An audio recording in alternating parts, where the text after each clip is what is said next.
As-tu déjà remarqué?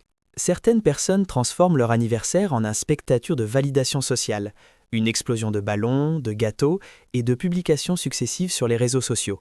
Et puis, il y a les autres, ceux qui ne font rien, ni fête, ni bougie, aucun plan spécial. Pour eux, ce n'est qu'une tranche de 24 heures comme les autres.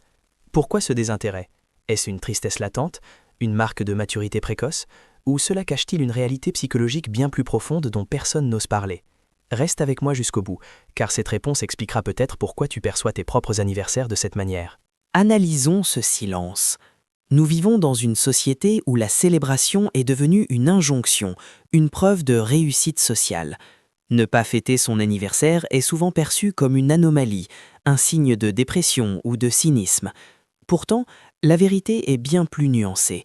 Il existe une différence fondamentale entre l'isolement subi et la solitude choisie. Pour certains, le refus du rituel n'est pas un manque de joie, mais une quête d'authenticité. Ils ont compris que la valeur d'une existence ne se mesure pas à l'intensité d'une lumière sur un gâteau, mais à la clarté de la conscience au quotidien. Cette banalisation est un bouclier invisible. En traitant ce jour comme un simple mardi, on retire aux autres le pouvoir de nous blesser par leur absence ou leur oubli.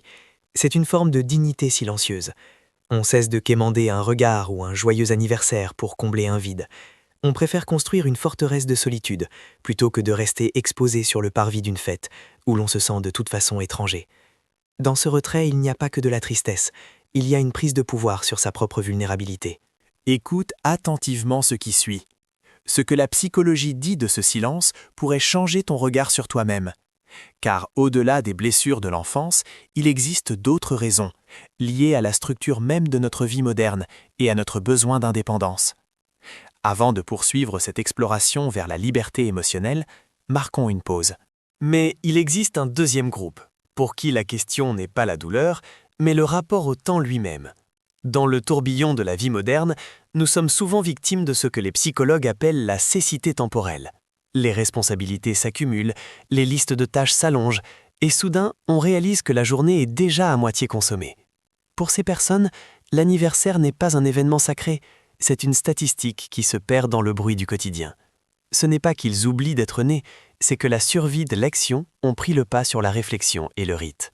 Pour eux, le calendrier est devenu un outil de performance, plutôt qu'un recueil de souvenirs. Accorder une importance particulière à un jour précis semble presque être un luxe qu'ils ne peuvent plus s'offrir, ou une interruption gênante dans un mécanisme parfaitement huilé. La fatigue mentale est telle que l'idée même d'organiser ou de participer à une célébration devient une source de stress supplémentaire. Ils préfèrent le silence d'une soirée ordinaire à l'effort épuisant de devoir paraître heureux. C'est la rançon d'une époque qui valorise le faire au détriment de l'être. Puis, il y a la troisième catégorie, ceux qui ont atteint une forme de souveraineté émotionnelle. Pour ces individus, ne pas fêter son anniversaire est un acte d'indépendance radicale. La psychologie appelle cela l'autodétermination. Ils ont compris une vérité fondamentale. Leur valeur intrinsèque ne dépend pas de la validation externe.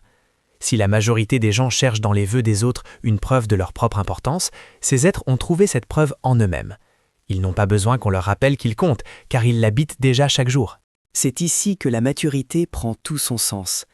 Se libérer du besoin d'être au centre de l'attention pendant 24 heures est un signe de force intérieure. Pourquoi attendre un jour spécifique pour se sentir spécial quand on a appris à cultiver sa propre estime de soi dans l'ombre? Pour eux, souffler des bougies semble presque dérisoire face à la grandeur de la conscience d'exister. Ils savourent leur propre compagnie avec une lucidité que le monde confond souvent avec de la froideur ou de l'arrogance, alors qu'il s'agit simplement de thé. Dans cette autonomie, on découvre que le plus beau cadeau que l'on puisse se faire n'est pas une fête, mais la liberté de ne pas en avoir besoin. C'est le moment où l'on cesse d'être un enfant qui attend une récompense pour devenir un adulte qui se suffit à lui-même. Si cette analyse résonne en toi, abonne-toi pour explorer ensemble les recoins de l'esprit humain. Sans bruit, juste avec lucidité. Car comprendre pourquoi nous renonçons au spectaculaire est souvent la clé pour découvrir notre essence véritable, loin du regard des autres. Cette souveraineté nous amène à une réflexion encore plus vaste, la manière dont nous percevons la continuité de notre existence. Pour beaucoup, la vie est une série de fragments, de chapitres que l'on clôture avec des bougies. Mais pour ceux qui ignorent leur anniversaire, la vie est un bloc indivisible, Ils ne ressentent pas le besoin de marquer une frontière artificielle entre le moi d'hier et celui d'aujourd'hui. La croissance est un murmure constant, une érosion lente et magnifique, et non un événement qui se produit une fois par an à minuit pile. C'est une philosophie de la globalité. Pourquoi sanctifier une date alors que chaque respiration est une victoire? En refusant de fragmenter leur temps, ces personnes s'offrent une forme de sérénité que l'agitation sociale ne peut comprendre. Pour eux, un simple mardi pluvieux peut porter en lui plus de vérité et de révélation qu'un anniversaire riche en parures. C'est l'essence même de la lucidité. Voir le sacré dans l'ordinaire et refuser de se laisser dicter ses émotions par un chiffre sur une carte d'identité. Dans cette vision, l'anniversaire n'est plus un sommet, mais un simple point de vue, une halte discrète sur un sentier de montagne. Imaginez que vous marchez depuis des années. Vous ne célébrez pas chaque kilomètre avec fracas, vous vous contentez parfois de regarder l'horizon. Pour ces âmes, ce jour est une pause pour reprendre haleine, pas la raison du voyage. Cette perspective réduit drastiquement l'anxiété de la réussite sociale. On n'a plus besoin de prouver que l'on est aimé, entouré ou accompli. On a simplement le plaisir silencieux d'être là, sans justification. Pourtant, cette posture exige une grande force, car elle se heurte frontalement à la culture de l'image. Aujourd'hui, ne pas afficher son bonheur est presque perçu comme une faute morale. Pourquoi ne souris-tu pas? C'est ton jour, tu devrais être reconnaissant. Ces injonctions à la joie forcée cachent une pression invisible qui peut générer une culpabilité sourde. Mais la vérité est qu'il n'y a pas de mode d'emploi pour habiter son temps. Rester fidèle à son besoin de retrait, alors que la société hurle à la fête, est un acte de résistance psychologique nécessaire. C'est le droit à l'effacement. Dans un monde qui nous oblige à être constamment visible, à être une marque, un profil, une statistique, le droit d'être invisible le jour de sa propre naissance est un luxe ultime. C'est reprendre possession de son propre mystère. Ce n'est pas de la misanthropie, c'est une forme de pudeur spirituelle. C'est dire au monde « ma vie m'appartient » et elle n'est pas un contenu à consommer. En choisissant le silence, on protège cette part de soi qui ne peut être ni vendue, ni likée, ni célébrée par des inconnus. Mais creusons encore, vers cette zone d'ombre que la plupart des gens préfèrent occulter par le bruit des festivités. Pour certains, l'anniversaire n'est pas le rappel d'un commencement, mais le rappel inévitable de la finitude. En psychologie, c'est ce qu'on appelle l'angoisse existentielle. Chaque bougie supplémentaire est une trace du temps qui s'enfuit, un décompte silencieux. Ignorer son anniversaire peut être, dans certains cas, une tentative inconsciente de suspendre l'horloge, de refuser de participer à une biologie qui nous pousse vers l'avant, sans notre consentement. Cette résistance au temps n'est pas une défaite. Elle peut se transformer en une philosophie où l'âge devient un nombre vide de sens définitionnel. Ceux qui ne fêtent pas leur anniversaire ne se sentent souvent pas plus vieux, mais simplement plus conscients. C'est la différence entre vieillir et mûrir. Vieillir est un processus passif qui arrive pendant que nous regardons le calendrier. Mûrir est un travail actif de spéléologie intérieure. Quand le travail interne est si intense, l'anniversaire extérieur perd tout son éclat. La vraie fête a lieu chaque fois qu'on comprend une nouvelle part de soi. Dans ce contexte, le silence devient un sanctuaire. Ne pas fêter, c'est protéger sa propre sacralité contre des regards qui ne peuvent pas toujours la comprendre. C'est une manière de dire que notre existence n'est pas un spectacle public. Cette protection n'est pas de l'arrogance, c'est une forme de soin de soi. Le droit à l'anonymat, même au sein de son propre cercle, est une des libertés les plus précieuses. C'est le luxe de ne pas avoir à être quelqu'un de spécial pendant 24 heures, de pouvoir simplement se fondre dans le décor. Mais posons-nous la question sincèrement. Ce refus du rite nous rend-il vraiment plus libres ou nous isole-t-il dans une tour d'ivoire? La réponse se trouve dans la racine de notre choix. Si nous ne fêtons pas par peur d'être déçus, alors le silence est une prison que nous avons bâtie de nos mains. Mais si nous ne fêtons pas parce que nous avons trouvé une plénitude qui ne requiert aucune preuve externe, alors le silence est un temple. La différence est infime, presque invisible pour l'œil extérieur, mais elle change tout pour notre paix intérieure. Et toi, te caches-tu ou te retrouves-tu? Parfois, derrière cette apparente indifférence, se cache une forme d'humilité radicale. Il existe des êtres qui ressentent profondément qu'ils ne sont qu'une infime partie d'un tout immense. Dans cette perspective cosmique, l'idée de célébrer sa propre venue au monde comme un événement extraordinaire semble presque être un excès d'ego. Ce n'est pas un manque d'estime de soi, au contraire, c'est une estime si solide qu'elle n'a pas besoin de trompette.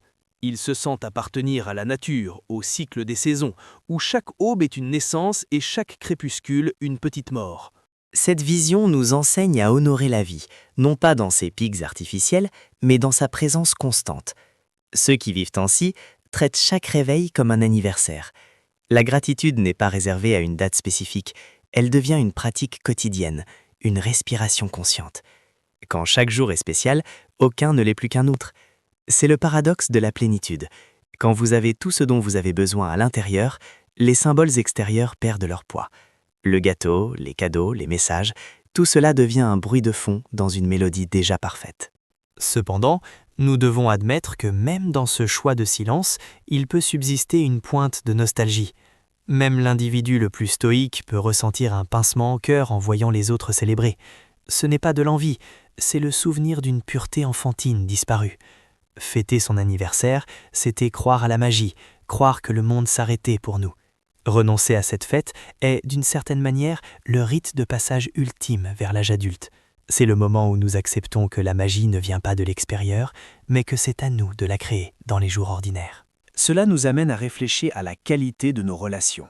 Souvent, ceux qui n'aiment pas les anniversaires ont un seuil de tolérance très bas pour l'hypocrisie. Ils préfèrent le silence de ceux qui les aiment vraiment au vacarme de sans connaissance qui écrivent par obligation algorithmique. Il y a une beauté austère dans ce filtrage. L'anniversaire devient un tamis naturel. Ceux qui vous connaissent vraiment respectent votre besoin de calme. Les autres restent à la porte.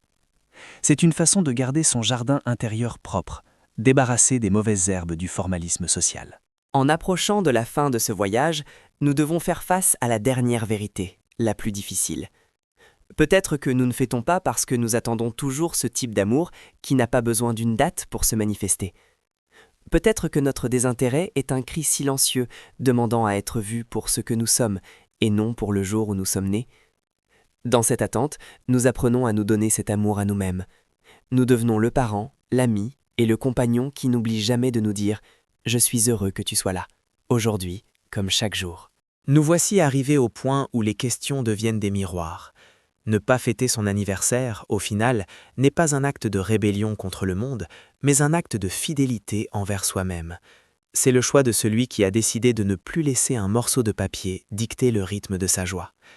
Que ce soit à cause d'une vieille blessure, de la fatigue d'une vie trop rapide ou d'une maturité qui se passe de confirmation, ton choix a sa propre dignité. Ne laisse personne te dire que tu es triste ou anormal parce que tu préfères la paix au tumulte.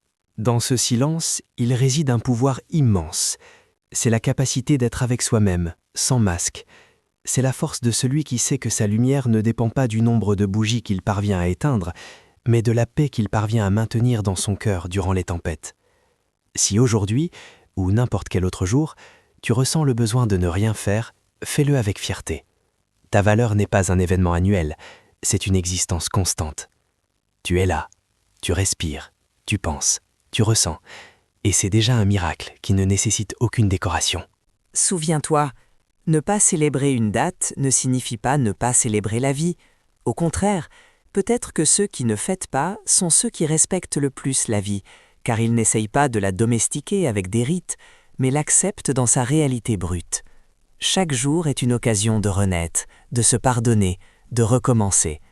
N'attends pas que la Terre fasse un tour complet autour du Soleil pour te sentir digne de respect et d'amour. Ce droit, tu l'as acquis à l'instant précis de ton tout premier souffle. Alors, au final, qui es-tu ?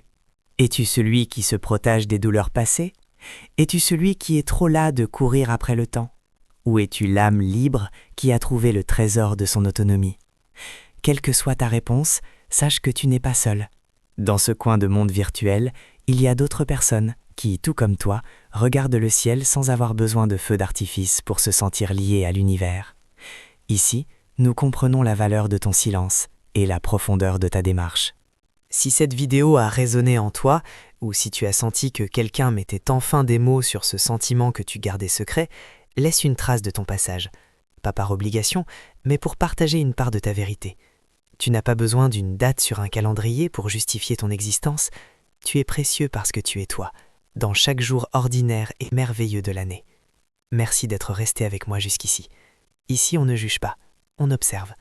Car parfois, la vérité la plus profonde se cache précisément dans ce que nous choisissons de ne pas fêter.